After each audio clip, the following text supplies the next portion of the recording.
ফাইয়ুল মুমিনিনা আকিয়াসাম। আল্লাহর নবী আপনি বলেন বুদ্ধিমান মুমিনকে।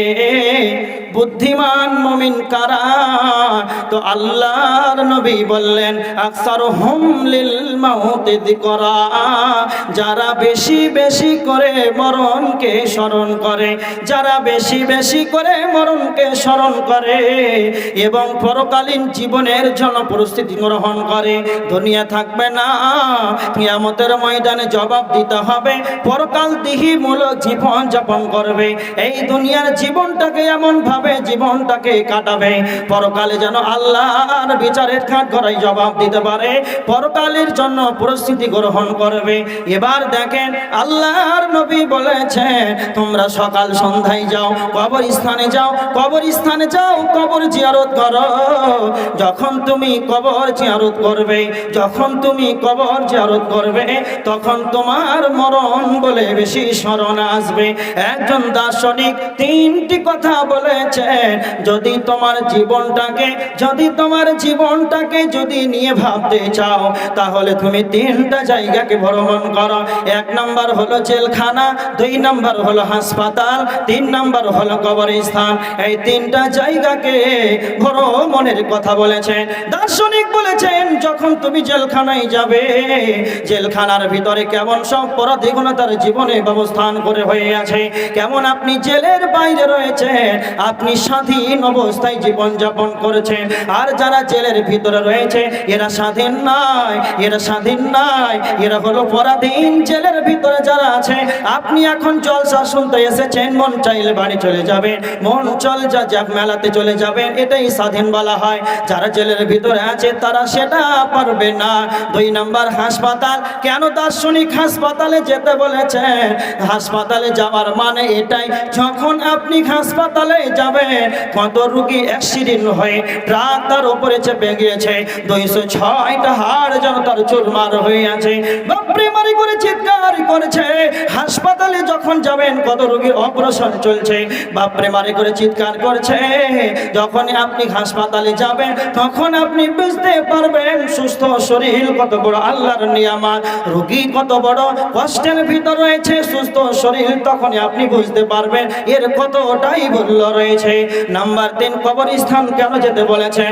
কবরস্থান এই জন্যই যেতে বলেছেন, আজকে আপনারা 2-4 জন বন্ধু মিলে জলসায় এসেছেন, এর বিগত আর আগামী বছরে 8 জন এসেছিলেন, 2 জন মারা গিয়েছে।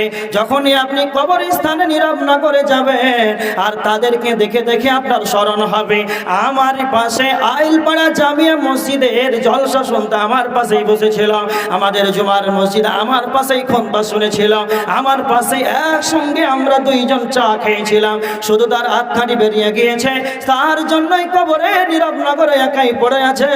সেখানে তার কোনো খবর আসেও না, তার কোনো খবর যায়ও না। আজ আমার আত্মা রয়েছে, হায়াত রয়েছে, এই হায়াতের কারণে আমার কতটা মূল্য রয়েছে, তখন আপনি বেশি বেশি করে বুঝতে পারবেন। যখন আপনি কবরস্থানে যখন আপনি যাবেন, তখন আপনার মরণকে বলে বেশি বেশি করে স্মরণ আসবে। এবার দেখেন বেশি বেশি মরণকে স্মরণ করার কথা নবীজি বলেছেন। তিরমিজি শরীফের হাদিস 2307 নম্বর হাদিস, তিরমিজি শরীফের হাদিস 2307 নম্বর হাদিস। আবু হুরায়রা রাদিয়াল্লাহু তাআলা আনহু বর্ণনা করেছেন, আল্লাহর নবী বলেছেন আকসিরু যিকরা, তোমরা বেশি বেশি করে স্মরণ করো, তোমরা বেশি বেশি করে স্মরণ করো, ইয়ানিল মউত, মউতকে বেশি বেশি করে স্মরণ করো। আল্লাহর নবী নিজেই মউতকে বেশি বেশি করার স্মরণ করার কথা বলেছেন। কেন কেন কেন নবীজি মরণকে স্মরণ করার কথা কেন বললেন? এর কারণ হলো নবীজি শেষ অংশে তিনি বলেছেন হাদিমিল্লাযাত, মরণ এমন একটা সাবজেক্ট, মরণ এমন একটা বস্তু যা পৃথিবীর ঐশ্বর্যবানের সাক্ষীক্ষণ যতগুলো মজা আছে, যতগুলো স্বাদ আছে, এগুলো সমস্ত স্বাদকে ধ্বংস করে দেয়, সেটাই হলো মত। যখন তুমি মতকে নিয়ে বেশি বেশি করে ভাববে, দুনিয়ার স্বাদটা তোমার কাছে ধ্বংস হয়ে যাবে। যখন তোমার কাছে দুনিয়ার স্বাদ যখন ধ্বংস হয়ে যাবে, তখন তোমার আল্লাহর ইবাদত করতে মনোযোগ লাগবে। এবার দেখেন, দুনিয়ার ধ্বংস যখন শেষ হয়ে যাবে, হারিস বিন মালিক রাদিয়াল্লাহু তাআলা আনহুকে নবীজি বলছেন, হারিস তোমার সকাল বেলাটা কিভাবে কেটেছে? হারিস তুমি বলো, তোমার সকাল বেলাটা কিভাবে কেটেছে তুমি বলো। হারিস বিন মালিক নবীজিকে বলছেন, ইয়া রাসূলুল্লাহ, আল্লাহর নবী, আমার সকাল বেলাটা প্রকৃত মুমিন হিসাবে কেটেছে। আল্লাহ নবী তখন বললেন, হারিস, প্রত্যেকটা কথার ভিতরে সত্যতা লুকিয়ে থাকে, প্রত্যেকটা কথার ভিতরে হাকিকাত লুকিয়ে থাকে। হারিস বিন মালিক, তুমি বলো, তুমি যে নিজেকে প্রকৃত মুমিন বলছো, তো তুমি বলো এর সত্যতা কি লুকিয়ে আছে? হারিস বিন মালিক তিনটা কথা বলেছিলেন। আল্লাহ নবীকে বলছেন, হারিস বিন মালিক বলছেন, ইয়া রাসূলুল্লাহ, আমাকে পৃথিবী যেন আর ভালো লাগছে না, পৃথিবীর ঐশ্বর্য বাণী চাচ্ছে, পৃথিবীর মজা যেন আমাকে আর ভালো লাগছে না। 2 নাম্বার তিনি বলেছিলেন, আল্লাহর নবী, আমি রাত্রিটাকে বেশি বেশি বেশি ইবাদত করে রাত্রিটাকে আমি কাটাই, তার মানে আমি রাত্রিটাকে আমি অতিবাহিত করি বেশিরভাগ ইবাদতের মাধ্যমে। নাম্বার 3, আল্লাহর নবী, আমি সারাদিন রোজা থেকে পিপাসার অবস্থায় কাটাই। এই কারণে আল্লাহর নবী গো, আমি নিজেকে প্রকৃত মুমিন হিসাবে দাবি করেছি।